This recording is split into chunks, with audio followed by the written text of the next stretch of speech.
€5 நீங்க உங்களோட நிகழ்விற்கு தேவையான எல்லாரையும் ஒரே இடத்துல சந்திக்க போறீங்க. வாங்க ஓப்பலை ராயல் மண்டபத்துக்கு. 8ஆம் தேதியும் 9ஆம் தேதியும் நல்ல விலைக்கிழவுகளோட உங்களோட நிகழ்வுக்கு தேவையான எல்லாரையும் ஒரே இடத்துல சந்திக்க போறீங்க. நீங்க ஒரு நிகழ்வு நடத்த போறீங்கன்னு சொன்னா போட்டோ மேனா இருக்கலாம், மேக்கப் ஆர்டிஸ்டா இருக்கலாம், உடுப்பு வாங்குற ஆக்களா இருக்கலாம், அல்லது போனா நீங்க போட்டோ பூத் செய்ய அவங்களா இருக்கலாம், அல்ல உங்களுக்கு தேவையான கொக்தலா இருக்கலாம், அல்லது சாப்பாட்டு கேண்டீன் செய்யற ஆக்களா இருக்கலாம்.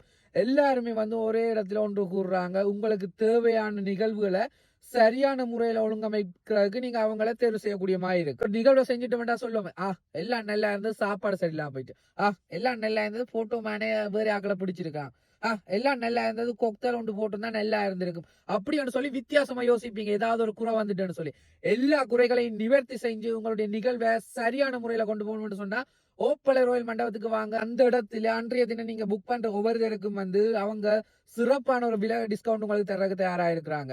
அது மட்டும் இல்லாம நீங்க ஓப்பலை ராயல் மண்டபத்தை நீங்க நிகழ்வுக்காக புக் பண்ணினீங்கன்னு சொன்னா 50% உங்களுக்கு டிஸ்கவுண்ட் தர்றதுக்கு இருக்கிறாங்க. அது மட்டும் இல்லாம அந்த நிகழ்வின் கடைசி நாள்ல வந்து மிகப்பெரிய ஒரு லொத்தோண்டு குலுக்கி அதிலேயும் ஒரு சிறப்பு சலுகைகள் தாராக்கி இருக்கிறாங்க. மொத்தமாகவே உங்களோட நிகழ்வுகளை சரியான முறையில் ஒழுங்கமைப்பதற்கு ஒரு நல்ல ஒரு தருணம். அதோட நீங்க எதிர்காலத்தில் ஏதாவது ஒரு சிறிய ஒரு தொழில் செய்யணும், அல்ல எனக்கு மேக்கப் தெரியும், ஆனா அடுத்த கட்டத்துக்கு நான் எப்படி மூவ் ஆகுறது, அல்ல ஒரு உடுப்பு வாங்கி நான் வீடுகளில் வச்சு வித்தா என்ன சொல்லி கூட யோசிப்பீங்க. ஸோ அந்த இடத்துக்கு வந்தீங்கன்னு சொன்னா அங்க இருக்கிற விற்பனை பிரதிநிதிகளை பார்த்தாலே உங்களுக்கு ஒரு ஐடியா வரும், இப்படி செய்யலாமா செய்யக்கூடாதான்னு சொல்லி. ஸோ கண்டிப்பா எல்லாரும் வாங்க. நீங்க விசிட்டர்ஸா இருந்தா €5 தான்